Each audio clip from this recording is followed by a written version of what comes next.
नमस्कार, स्वागत है आपका हिमाचल आज तक के चैनल पर। मैं शहनाज भाटी आपके मध्य फिर हाजिर हुई हूँ आज की ताज़ा खबरों के साथ। जनता के बीच पहुंचे विधायक संजय अवस्थी लादी गांव में सुनी लोगों की समस्याएं, विकास कार्यों के लिए की कई घोषणाएं।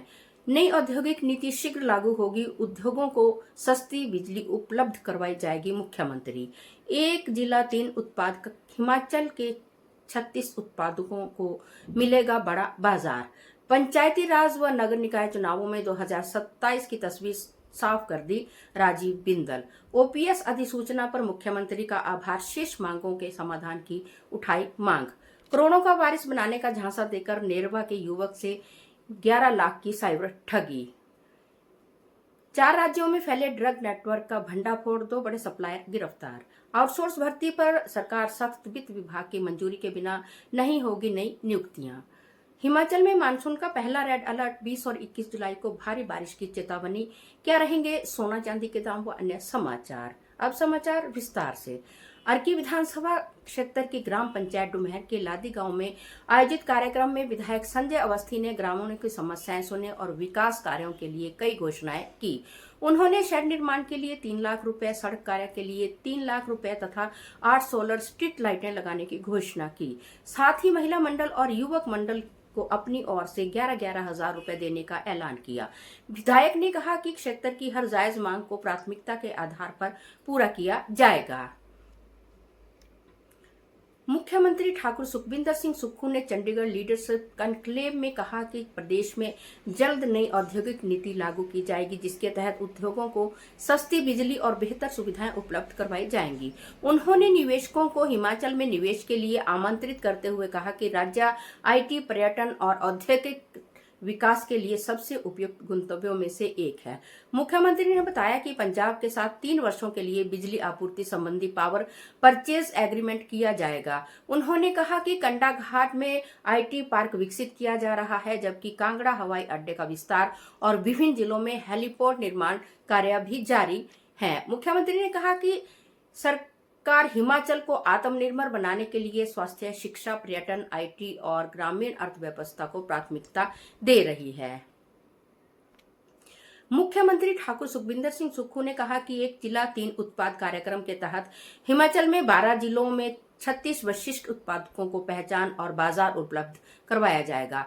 इसके लिए अक्टूबर 2026 में एक मेगा प्रदर्शनी और वायर सेलर मीट का आयोजन किया जाएगा। मुख्यमंत्री ने कहा कि नई औद्योगिक नीति में इन उत्पादों से जुड़े उद्यमों को भूमि, बिजली, स्टाम्प शुल्क और एसजीएसटी में विशेष रियायतें दी जाएगी। साथ ही उत्पादों की ब्रांडिंग, ई कॉमर्स प्लेटफॉर्म तथा बिक्री और राष्ट्रीय अंतर्राष्ट्रीय बाजार तक यह सुनिश्चित की जाएगी। सरकार का मानना है कि यह पहल ग्रामीण अर्थव्यवस्था को मजबूत करने, रोजगार बढ़ाने और स्थानीय उद्यमिता को प्रोत्साहन देने में अहम भूमिका निभाएगी। धर्मशाला में आयोजित पत्रकार वार्ता में भाजपा प्रदेशाध्यक्ष डॉक्टर राजीव बिंदल ने कहा कि हालिया पंचायती राज और नगर निकाय चुनावों के नतीजे प्रदेश सरकार के खिलाफ जनादेश है और 2027 विधानसभा चुनाव की दिशा स्पष्ट करते हैं। उन्होंने आरोप लगाया कि कांग्रेस सरकार ने चुनावों में सत्ता का दुरुपयोग किया, लेकिन जनता ने भाजपा को व्यापक समर्थन दिया।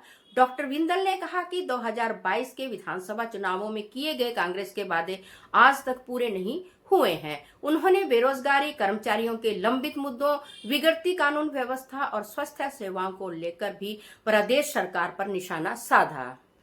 नई पेंशन स्कीम कर्मचारी महासंघ के प्रतिनिधि मंडल ने प्रदेशाध्यक्ष प्रदीप ठाकुर के नेतृत्व में मुख्यमंत्री सुखविंदर सिंह सुक्खू से मुलाकात कर 15 मई 2003 से पूर्व विज्ञापित पदों पर नियुक्त कर्मचारियों को पुरानी पेंशन योजना का लाभ देने संबंधी अधिसूचना जारी करने पर आभार व्यक्त किया।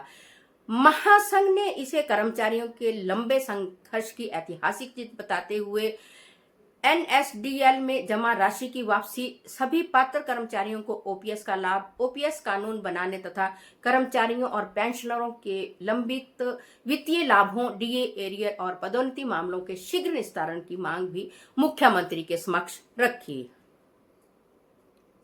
शिमला जिले के नेरवा क्षेत्र में साइबर ठगी का बड़ा मामला सामने आया है।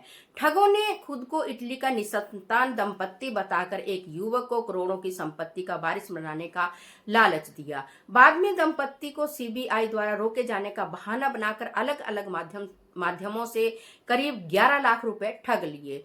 पीड़ित अमर सिंह की शिकायत पर नेरवा थाना पुलिस ने मामला दर्ज कर जांच शुरू कर दी है।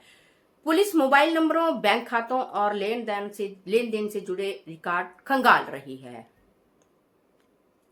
शिमला पुलिस ने नशा तस्करी के खिलाफ बड़ी कार्रवाई करते हुए हिमाचल, उत्तर प्रदेश, राजस्थान और चंडीगढ़ तक फैले अंतरराज्यीय ड्रग नेटवर्क का पर्दाफाश किया है। रोहड़ू में 9 ग्राम चिट्टा बरामदगी मामले की जांच के दौरान पुलिस ने 2 मुख्य सप्लायरों को गिरफ्तार किया और लाखों रुपयों के संदिग्ध बैंक लेन देन का खुलासा किया।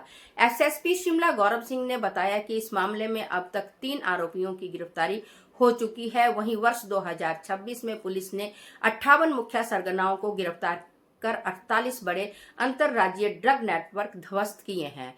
पुलिस का नशा तस्करों के खिलाफ अभियान लगातार जारी है। हिमाचल प्रदेश सरकार ने आउटसोर्स कर्मचारियों की नियुक्तियों को लेकर नए दिशा निर्देश जारी किए हैं। अब किसी भी सरकारी विभाग, बोर्ड, निगम या सरकारी शिक्षण संस्थानों में वित्त विभाग की पूर्व लिखित मंजूरी के बिना नई आउटसोर्स भर्ती नहीं की जा सकेगी। सरकार ने स्पष्ट किया है कि आउटसोर्स व्यवस्था केवल अस्थायी जरूरत के लिए है, इसे स्थायी रोजगार का विकल्प नहीं बनाया जा सकता। वर्तमान में सरकार कार्यरत कर्मचारियों की सेवाएं जारी रहेगी, लेकिन भविष्य में नई नियुक्तियां वित्त विभाग की अनुमति और वास्तविक आवश्यकता के आधार पर ही की जाएंगी। हिमाचल प्रदेश में मानसून सीजन का पहला रेड अलर्ट जारी किया गया है। मौसम विभाग ने 20 जुलाई को चंबा, कांगड़ा, मंडी और सिरमौर तथा 21 जुलाई को चंबा, कांगड़ा, मंडी, सिरमौर, कुल्लू जिलों में भारी से बहुत भारी बारिश की चेतावनी दी है। प्रदेश के अन्य जिलों में ऑरेंज और येलो अलर्ट जारी रहेगा। मौसम विभाग ने भूस्खलन, फ्लैश फ्लड, जलभराव और सड़क हादसों की आशंका जताते हुए लोगों से नदी नालों से दूर रहने और गैर जरूरी यात्रा से बचने की अपील की है। बीते 24 घंटों में धर्मशाला में सबसे अधिक 137 मिलीमीटर बारिश दर्ज की गई। विभाग के अनुसार 24 जुलाई तक प्रदेश में बारिश का दौर जारी रहने की संभावना है। तो चलिए चलते हैं सोने चांदी के दामों की ओर। आज सोने के दाम में थोड़ी तेजी आई है। आज सोना 1,34,522 कैरेट 916 हॉलमार्क हो गया है, जबकि चांदी के दाम में थोड़ी कमी आई है। आज चांदी का दाम 223 पर ग्राम और 2230 रुपए तोला हो गया है। अभी आगे भी सोना और चांदी के दामों में उछाल आने की संभावना है। इसी के साथ आज के समाचार समाप्त हुए। मैं शहनाज भाटिया के साथ पवन कुमार सिंह व मनोज शर्मा की रिपोर्ट। देखते रहे हिमाचल आज तक, जो प्रदेश की हर खबर सबसे पहले पहुंच जाता है आप तक। जय हिंद, जय हिमाचल।